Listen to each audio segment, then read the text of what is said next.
নমস্কার বন্ধুরা, আমার এই ড্রাগন গাছের কত সুন্দর ফুল এসছে দেখুন। কতগুলো ফুল এসছে আমি দেখাচ্ছি। শেষ পর্যন্ত আমার ফুলগুলো কি অবস্থা হয়েছে সেইটা আপনারা দেখুন, দেখলে বুঝতে পারবেন।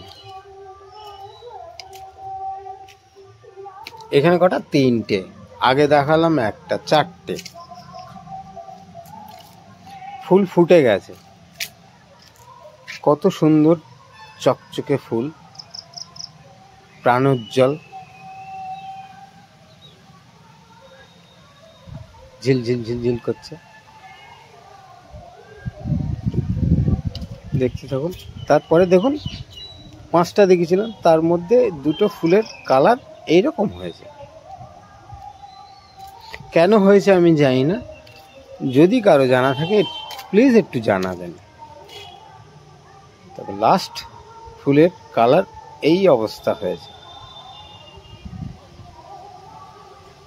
কেন হয়েছে আমি জানি না, যদি কারো জানা থাকে প্লিজ জানাবেন। এই অবস্থা হয়েছে, একটাও ফল দাঁড়ায়নি। রিকোয়েস্ট, জানাবেন।